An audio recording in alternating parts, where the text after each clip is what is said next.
skies actually do look pretty good today, right after the rain. I guess that's all it needs. Still no drone to actually fly yet. No word from the DJI. It is the weekend again, but I ain't holding my breath so far, just based on the process. Actually, funny enough, with that whole experience so far, it's making me kind of want to research different companies, what's out there, and what's happening so far. I actually did see some couple of interesting drones and some news in general, like here in Canada, sending people drone flyers to, I guess, help people with that hurricane catastrophe and everything like that. So this new drone I saw, something called the Sprite drone. Apparently there's a second generation one coming out, and from what I saw, it looked kind of interesting because of the shape of it. But again, the shape of it kind of interests me because it kind of shows you, I guess, the different ways you can make a drone. Because in many ways, some people were even saying a lot of people have the fear just of the look of the drone. So maybe being able to shape them differently will change people's perceptions. To my understanding too, the way this drone works is you actually attach a camera. So if you want, you could attach just a regular film camera. They use an example of, I guess they took one of those cameras they use on the Inspires and they attach it onto this. Or if you want, you can attach something like a thermal camera instead. Depending on your use or purpose, you can adapt it to your needs. I was thinking too, because I remember that session in the Transport Canada, the guy was saying he can't envision a real estate agent having drones, all of them doing it themselves. It's things like this that makes me think I can imagine a future where everybody has a drone of some sort. It might not be what we know it as right now. It could be, like I said, things like a cell phone flying, maybe cameras, regular ones like this, who knows? So I think we need to adapt to that, in my opinion. Although the price of this one was really steep. Apparently they said they estimate this costs about $4,000. Holy, that's way too much for a hobbyist or recreational user. It seems like it's more for emergency purposes, very industrial and commercial.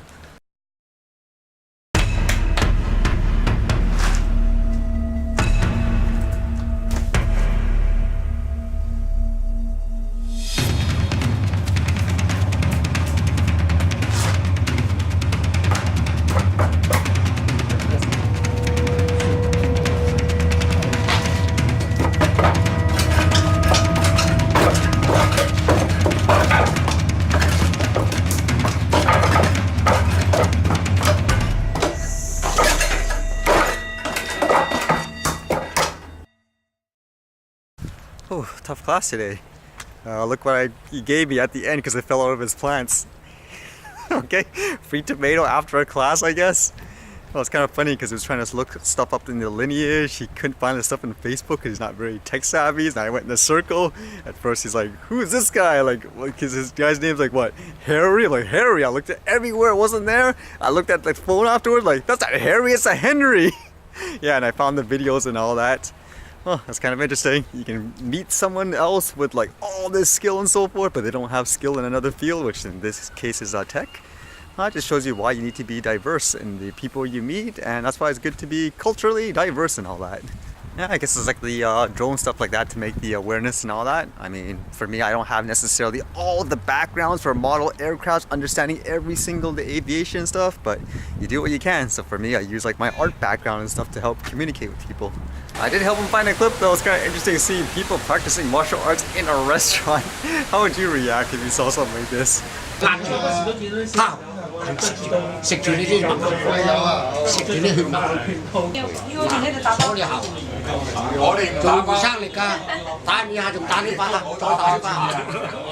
all the news about that hurricane, the Hurricane Irma, I guess they need all the help they can get, and apparently there was news here in Canada. It says Canadian charity sends a team to that area after the Hurricane Irma.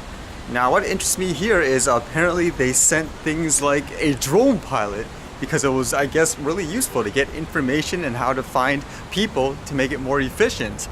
It says here, Singh said the drone images provide what he called a situational awareness of real-time events that indicate, for example, which roads and bridges have been destroyed by the hurricane and where local residents have moved safely.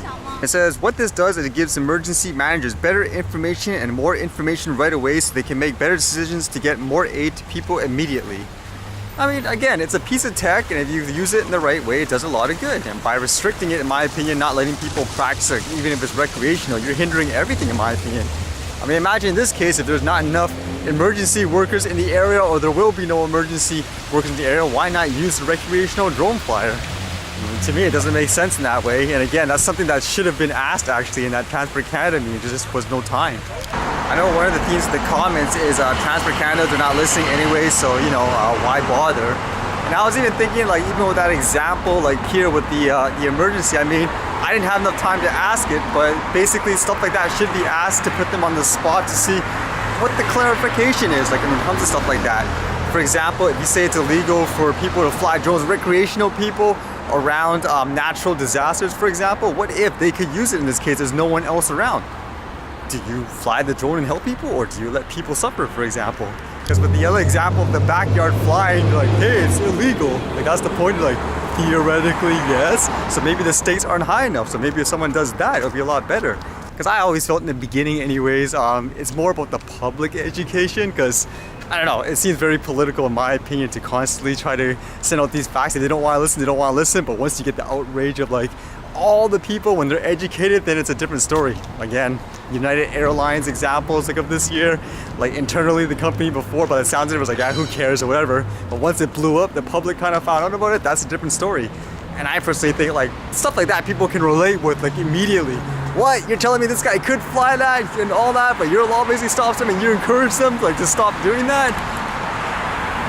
I think it's an important point. Like even if you can't get through their heads, it's about the public education. I mean, did that Garneau guy even said before, he's worried about image where if something crashed like into an airplane, then the public will hammer him down saying, why didn't you do anything? So I think the same thing could be said here. I mean, if they're stopping people like that and there's an emergency and they weren't allowed to do it, they can say the same thing. Why didn't you allow them to do it? So it works both ways. Right, I feel like I need some drone footage today. Let's whip something up.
Try vlogging while holding the camera with a smartphone and a tomato. I didn't want to put the tomato in the bag because I thought I would squish it.